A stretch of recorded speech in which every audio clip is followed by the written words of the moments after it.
Alors, qu'est-ce qui me passionne? Eh bien, je m'oriente vers trois pôles, tu vois, hein. J'ai un t-shirt triangle, en kabbalistique, c'est la divinité, le triangle, c'est la religion. Bon, voilà, trois pôles, donc j'ai fait d'autres choses. À un moment donné, je faisais de la photo, mais je t'avouerai que j'en fais plus. Donc, on va pas dire aujourd'hui que je suis photographe. C'est fini. En tout cas, j'essaie toujours, et c'est une vraie bagarre, de faire de la poésie, de faire de la peinture et de faire de la musique. Bon, c'est très dur de faire la musique parce que je suis pas musicien. Donc voilà, ça donne ce que ça donne. De faire de la peinture parce que je suis pas peintre non plus. J'ai traîné mes guêtres aux Beaux-Arts, mais je t'avouerai que j'étais même pas inscrit, tu vois. Donc je parle des Beaux-Arts pour dire, pour que tu aies une idée du truc. En même temps, tu vois, j'ai une licence d'art plastique. Mais ça, je trouve ça orgueilleux. Je ne dis pas que j'ai une licence d'art plastique. Ça, je trouve que c'est aussi parce qu'en fac de lettres, les types, ça s'appelait ISAV. Donc les gars qui faisaient ISAV, Images, Spectacle, Audiovisuel, dans les années 90, c'était très très mal vu parce que c'était des je sais tout. Ah oui, attends, je vais t'expliquer. Et tout le monde se prenait pour des artistes, certainement pas moi, qui venais de S, et je savais très bien que, au moins, tu pouvais dire, non, moi j'étais un branleur, mais pas, certainement pas un artiste. Mais c'est vrai qu'autour de moi, il y avait des peintres, il y avait tout ça, tout ça, tout ça. Et c'est vrai que ces gens-là faisaient la leçon à tout bout de champ, et notamment dans cette UV qui s'appelait esthétique, et qu'on partageait avec les philosophes. Là, donc il y avait nous d'art plastique et les autres qui étaient dans leur cursus de philo, c'était le DUG à ce moment-là, hein. Leur DUG de philo, ils faisaient esthétique avec nous, et il y avait des gars de ISAF qui prenaient la parole et qui partaient dans des envolées lyriques, mais c'était le grand n'importe quoi. Bon, c'est terrible, voilà. Donc, j'ai enregistré ce truc-là, j'ai du mal à dire que j'ai une licence d'art plastique. C'est trop matu vu, donc je parle des beaux-arts, voilà. Mais bon, voilà, j'ai traîné, j'ai pas appris grand-chose, voilà. Donc je suis pas peintre non plus, mais je fais de la peinture. Et la poésie, alors finalement, la poésie, oui. Alors là, pour la peine, j'avais 8 ans et j'écris une poésie. Pour personne, comme ça, tout seul, je me rappelle très très bien de cette soirée-là. Dans cet appartement là où j'ai grandi jusqu'à mes 14 ans, où finalement mes parents fassent construire une maison. Là, j'ai l'idée d'un petit dialogue avec un ange, hein. C'était bien avant les ailes du désir. Je sais pas si tu vois mon t-shirt, mais voilà, je l'ai mis en référence aux ailes du désir. Donc c'est bien avant les ailes du désir. Et j'ai l'idée d'une discussion avec un ange. Et là, ah, tiens, je vais en faire une poésie. Pourquoi? Incroyable, je ne sais pas. Les poésies à l'école m'ont toujours souvent ennuyé. Il n'y a pas de livre de poésie à la maison, mais là, j'ai envie d'en faire une poésie. Et puis, après ça, une deuxième, et puis une troisième, et puis une quatrième. Alors, sans grand talent, hein, c'est des bouts-rimés. Restons calmes sur la poésie que j'écrivais à ce moment-là. Mais même jusqu'à très tard, tu vois, j'ai peu d'estime sur la poésie que j'ai écrit jusqu'à présent. Peut-être, je te dirais oui.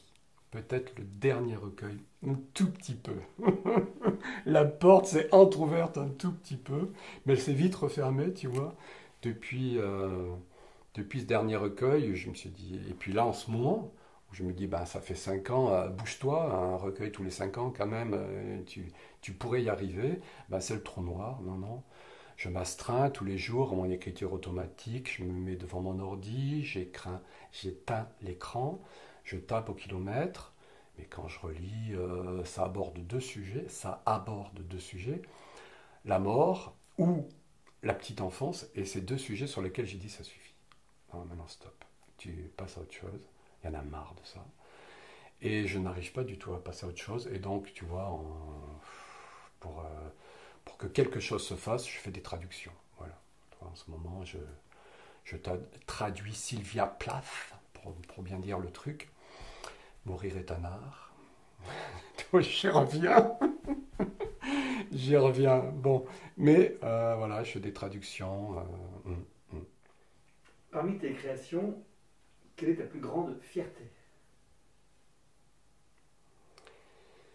Alors, ben, tu vois, ce dernier recueil de poésie, parce que là, il y a un embryon de poésie. Parce que j'ai une idée de la poésie, même si moi-même je n'y arrive pas à y avoir accès. Je lis beaucoup de poésie et je suis à genoux sur ce que je peux lire quelquefois. Et là, dans ce dernier recueil, eh bien, ouais, il y a des petits trucs, on y est. On y est. Il y en a un petit peu, il y a une petite lumière là. Bon, alors qu'est-ce que c'est du 8 watts, 12 watts? Bon, enfin, il y a une petite lueur. Ouais, elle est là. Voilà. Donc, si je devais te vendre quelque chose, ce serait ce dernier recueil de poésie, et notamment la dernière édition que j'ai fait avec une amie qui fait des encres. C'est un vieux projet entre nous. Faire un recueil avec une encre confrontée à une poésie. Voilà, ça, on a fait ça, enfin j'ai fait ça avec mon petit ordi, quoi. Voilà, et ce petit truc-là qui est aussi beau à voir qu'à lire. Voilà, ça j'en suis fier. Voilà, au niveau poésie, on en est là. En peinture, le dernier truc que j'ai fait, je l'ai fait à quatre mains. C'est une très grande peinture, elle fait 4,50 m de long, 1,20 m de large, et c'est avec mon amie Karine qui m'a dit je voudrais que tu me fasses une peinture pour ma cage d'escalier parce qu'étonnamment, depuis ces dernières années, je me suis un peu spécialisé dans les cages d'escalier. Donc si tu as une énorme cage d'escalier qui tourne sur elle-même, avec un très très long mur de 6-8 mètres des fois, hein, quand il n'y a pas de fenêtre, c'est ce que ça donne. Parce que je travaille avec un rouleau de papier qu'une très gentille maman d'élève m'a donné un jour et que j'ai gardé pour moi. Excusez-moi, mais je l'ai gardé pour moi. Voilà, ça fait 1,20 m de large et c'est à l'infini au niveau de la longueur. Donc je travaille avec ça. Voilà. Et cette amie Karine, je dis oui, alors avec grand plaisir, mais finalement je crois que ça serait plus intéressant si on le faisait à quatre mains. Bon, alors peut-être, tu vois, une envie de pédagogie, de transmission, de la peinture, bon, et puis pourquoi pas aussi de faire les choses différemment, voilà. Et donc, on est allé dans mon atelier, qui était à ce moment-là ma classe. Et dans cette classe-là, à l'école Clémenceau, j'y allais très très souvent, le week-end, les vacances, et pour faire quantité de choses différentes, sans permission. Et il faut pas, mais bon, je le faisais.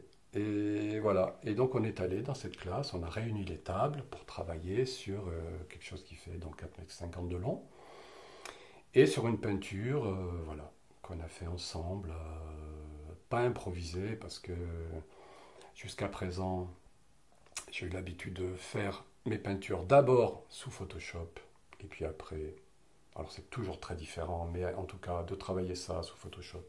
Voilà. Et là, tu vois, par exemple, là, c'est décidé, j'arrête. J'arrête. Donc, exactement comme l'écriture automatique, en ce moment, je me mets devant la page blanche et voilà, et je démarre. Et je démarre. Et je fais des grosses merdes. Mais peut-être que de crotte en crotte, on arrivera à quelque chose qui me plaira un peu, et puis de plus en plus. Mais en tout cas, j'ai décidé d'arrêter de conscientiser à mort ma peinture, parce que finalement, elle est emprisonnée ce à quoi j'ai envie de ressembler. Enfin, je sais pas, tout un tas de choses. Enfin, ça ferme toutes les portes finalement.